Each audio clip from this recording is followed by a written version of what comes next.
Saviez-vous que le premier vol commercial d'un avion de ligne remonte au 5 mai 1952 ? C'est 49 ans après le vol du tout premier avion, le 17 décembre 1903. 49 ans après. Il s'agissait d'un biplan équipé d'un moteur 4 cylindres d'une puissance de 12 chevaux. Ce vieux coucou n'avait même pas d'eau. Allez, une autre question. Vous vous rappelez en quelle année la première voiture utilisable pour tout le monde fut commercialisée ? Non ? C'était en 1908, année durant laquelle Henry Ford inventa la première automobile accessible au plus grand nombre. Et cette voiture s'écoulera à 15 millions d'exemplaires dans les 20 années qui suivront sa création.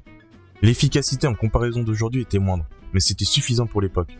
En effet, la voiture possédait 4 roues, un volant, un moteur et de quoi s'asseoir, donc elle faisait ce pourquoi elle avait été conçue. Mais maintenant, nos voitures sont devenues ultra connectées, avec de l'électronique partout. Pour certains modèles, on a même droit à des sièges chauffants et massants, ainsi que des écrans directement intégrés dans les sièges avant, pour faire le bonheur des enfants situés à l'arrière. On délaisse même le moteur thermique pour se tourner vers l'hybride, ou encore le fameux 100% électrique. Vous voyez où est-ce que je veux en venir ? Ok, non, attendez. Laissez-moi vous rafraîchir la mémoire une nouvelle fois. Une dernière fois. Internet. Vous vous souvenez d'Internet à ses débuts ? Je parle d'ici d'un Internet accessible aux différents foyers modestes. Croyez-moi, ce n'était clairement pas l'Internet de 2023. Déjà, il fallait être équipé d'un écran aussi gros qu'un micro-ondes et la tour faisait le bruit d'un réacteur prêt à exploser. En plus, on mettait un bon quart d'heure à allumer ce beau merdier et lorsque l'on voulait enfin accéder à Internet, il nous fallait en moyenne 2 ou 3 minutes pour charger une page. Si, c'est la vérité. Et ça ne venait pas que de la connexion, mais bel et bien de l'ensemble. Le nombre de sites était aussi très largement inférieur par rapport à aujourd'hui. Bon ok, et après ? C'est cool, je vous ai parlé des avions, des voitures et d'internet, mais concrètement, qu'est-ce qui lie ces trois d'entre eux ? Car oui, il y a bien une liaison. L'évolution.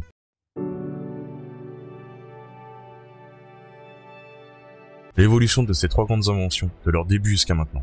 On a vu évoluer les avions, les voitures et l'internet depuis le siècle dernier. Des révolutions au XXe siècle. Mais, vous savez ce qui est en train de révolutionner le XXIe siècle actuellement ? L'intelligence artificielle. Ou IA pour les intimes et AI pour les anglophones. Et c'est quoi le plus dingue ? C'est de savoir que si vous aviez parlé d'intelligence artificielle il y a de ça 20 ou 30 ans, on vous aurait pris pour un fou ? Bon d'accord, on ne vous aurait pas pris pour un fou, mais on vous aurait fait remarquer qu'il serait temps d'arrêter de consommer des films de science-fiction et d'allier cela avec des substances illicites. Ou alors peut-être que le plus dingue, c'est de savoir que nous ne sommes qu'au début de cette invention. En réalité, les deux. Vous comprenez un peu plus où je veux en venir maintenant ? Bon, allez, je suis sympa, je vais vous expliquer mon point de vue concernant l'IA en grattant la surface du bout de mes ongles. Déjà, c'est quoi l'intelligence artificielle à proprement parler ? L'intelligence artificielle est un ensemble de théories et de techniques visant à réaliser des machines capables de simuler l'intelligence humaine. Bon, ça c'était la définition Wikipédia, mais pour résumer plus vulgairement, l'IA serait en fait un enchevêtrement d'algorithmes capables d'apprendre différentes tâches d'une manière autonome, dont le comportement humain. Mais ça va aussi bien au-delà de ça, seulement je n'ai pas le temps ni l'envie d'entrer dans les détails techniques qui de toute façon n'intéresseraient qu'une poignée d'entre vous. Bref. Ces derniers mois, on a beaucoup entendu parler de ces deux intelligences artificielles, ChatGPT et Midjourney. ChatGPT étant une sorte de super assistant informatique qui est présenté comme un chatbox par sa société créatrice, OpenAI. Personnellement, ChatGPT me fait plutôt penser à une version très antérieure de Jarvis dans les films Iron Man. Tu es là, Jarvis? À votre service, monsieur. Déclenche l'alerte visuelle. Ok. Importe les préférences de mon interface. Tout de suite, monsieur.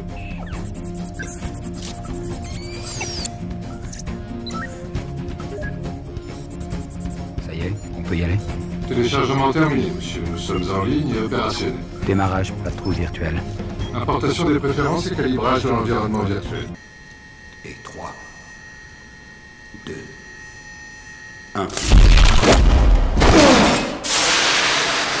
Quant à Midjourney, il s'agit d'une IA capable de générer des images en utilisant une succession de mots-clés que vous devez saisir pour former un prompt. En gros, vous décrivez ce que vous aimeriez voir dans votre image, et Midjourney se charge de la reproduire d'une manière plus ou moins fidèle en vous fournissant 4 images issues de cette description. Les résultats sont très souvent bluffants, surtout si vous vous investissez un minimum dans la compréhension de cette IA génératrice d'images. Toutefois, ChatGPT et Midjourney suscitent tous deux une controverse bien ancrée sur les droits d'auteur, ou la propriété intellectuelle et culturelle, et l'éthique. Et là, je pense notamment à une communauté très remontée, principalement contre Midjourney, la communauté des artistes. En effet, il faut savoir qu'actuellement, une grande partie des intelligences artificielles apprennent avec tout ce qui est possible d'être trouvé sur Internet. Et ça ne passe pas.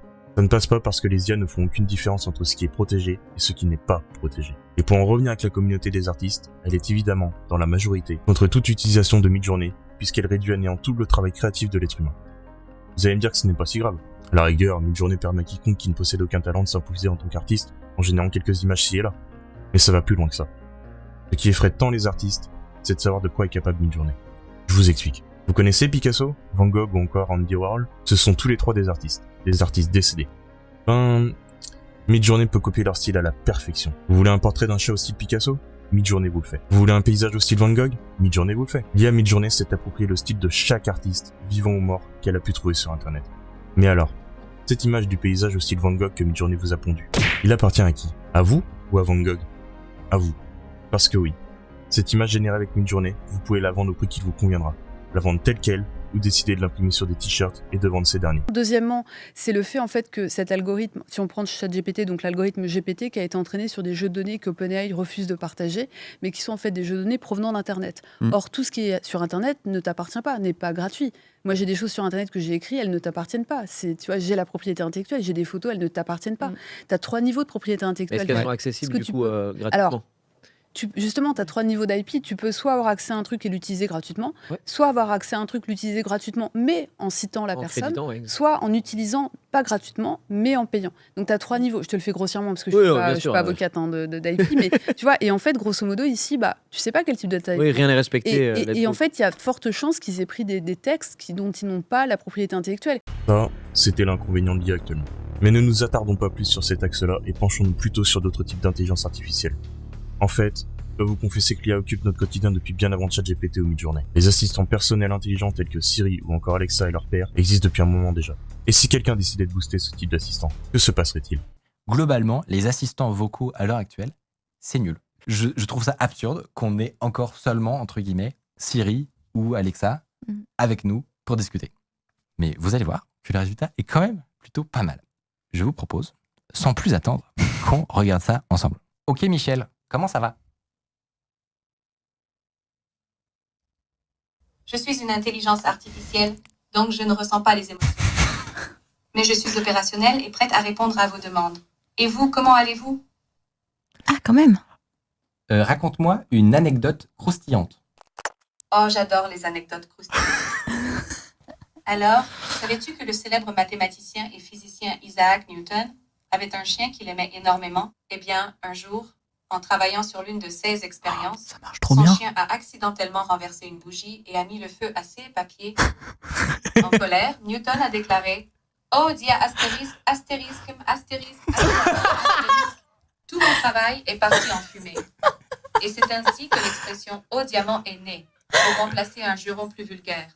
C'est amusant, n'est-ce pas? Mais ce qui est génial, c'est que vu que tu lui as dit t'es spécialisé en informatique ou physique, je sais plus, il te donne une anecdote là-dessus, mais c'est trop bien.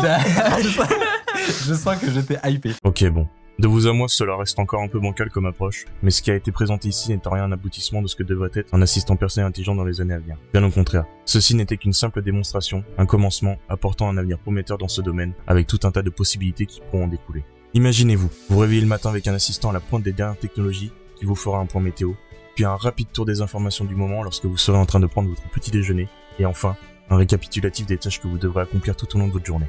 Tout ça, sans même avoir besoin de manipuler et regarder votre téléphone, votre ordinateur ou votre télévision. Mais ça, ce n'était qu'un exemple parmi tant d'autres. Vous n'êtes pas convaincu? Ce n'est pas grave. Veuillez regarder ceci dans ce cas. J'ai peur en vrai. Salut Cyril, est-ce que tu peux te présenter et me parler de toi un petit peu? Salut mon garçon.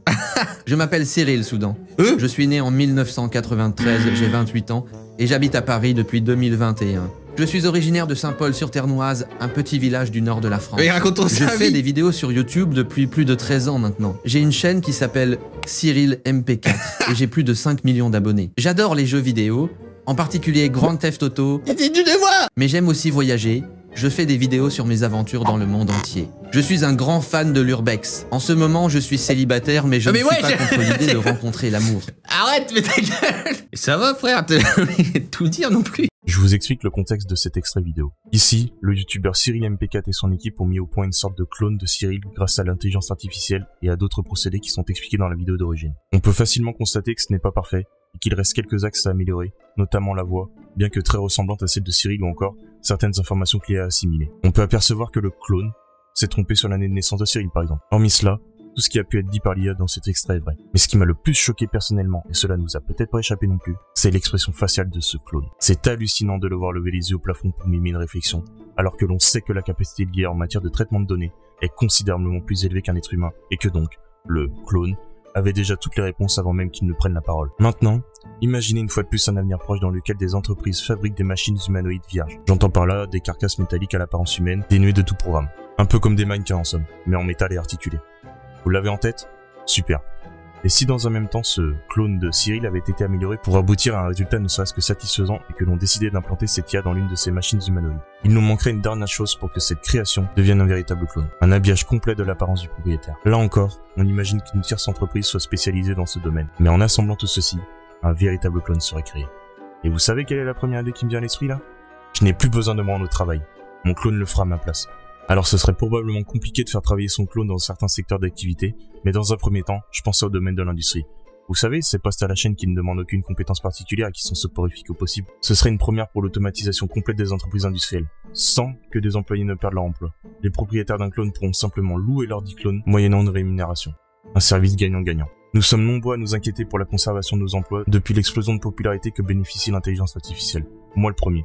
Mais si cet exemple uchronique devient réalité dans les années à venir, cela pourrait être l'une des solutions pour que tout un tas de personnes n'aient pas à se retrouver à la rue. Toutefois, l'acquisition d'un clone aurait un coût très certainement onéreux et donc non négligeable car sans doute inaccessible pour une majorité de gens. En revanche, si vous parvenez à obtenir votre clone, vous pourrez alors acquérir un temps libre considérable et exercer de nombreuses autres activités. Quoi qu'il en soit, ceci n'était qu'un exemple issu de mon imagination, mais peut-être serait-il bon de garder ça dans un coin de votre esprit. On ne sait jamais ce qui peut se passer à l'avenir. Il y a déjà eu quand même pas mal de problèmes, on le voit déjà dans un premier temps avec les artistes. Le droit des images, parce que tous ces modèles sont entraînés sur des vraies images que des humains ont créées. Donc ils se les approprient, ne respectent pas le droit d'auteur. À qui appartiennent vraiment ces images du coup qui sont créées? Est-ce que ça ne va pas remplacer le talent de l'homme? Qu'est-ce qu'on va devenir s'ils font tout mieux que nous, gratuitement, plus vite? Il y a eu des gros problèmes aussi avec l'utilisation de l'image, la sexualisation des deepfakes notamment. On peut usurper une identité. Que vont devenir ceux qui n'ont pas accès à l'intelligence artificielle? Bref, il y a mille et une questions, c'est quand même incroyable. Et surtout, est-ce que l'IA va prendre le contrôle? Et pareil, c'est quelque chose que nous, on va connaître très vite dans le jeu vidéo. Vous allez voir que ce soit à travers les dialogues générés automatiquement par les PNJ. On va pouvoir créer des assets de jeux vidéo hyper rapidement. Il y a plein de logiciels qui sont en train de voir le jour, qui sont assez incroyables. Le point de vue de Cyril est très intéressant et explicite. Il souligne d'ailleurs plusieurs possibilités et réflexions que je m'étais faites personnellement. L'intelligence artificielle a du bon comme du mauvais, mais ne soyons pas alarmistes à l'extrême et donnons-lui une chance. Je vous rappelle qu'il s'agit d'un commencement, et que l'IA a encore le temps d'évoluer en quelque chose de meilleur, mais surtout de maîtrisable. On est encore très loin de savoir ce dont l'IA est réellement capable de faire. Personne ne peut affirmer que l'IA va nous précipiter dans une chute mortelle, ou au contraire, nous tendre la main pour nous aider à nous améliorer. Il n'y a aucune certitude. En revanche, l'IA a déjà révolutionné le XXIe siècle, et c'est notre opportunité. Je vous remercie de m'avoir accordé un peu de votre temps pour ce visionnage. Je suis curieux de connaître vos avis sur l'intelligence artificielle, alors n'hésitez pas à en débattre dans l'espace commentaire. Soyez respectueux les uns et les autres. Peut-être êtes-vous excités par l'évolution de l'IA et n'attendez que ça avec impatience. Quelles sont vos appréhensions la concernant si vous en avez? Mais aussi, quel est votre rêve en rapport avec l'IA? Il pourrait bientôt devenir réalité selon vous. Car oui, j'ai bon espoir que la réalité puisse rattraper une partie de la science-fiction prochainement. Et bien que j'aie quelques réserves sur l'avenir de l'intelligence artificielle, je ne peux être que confiant. L'humanité a su se limiter avec le temps, donc je suis convaincu que nous saurons imposer les limites adéquates pour l'IA, afin que nous puissions en tirer profit, sans se mettre en danger.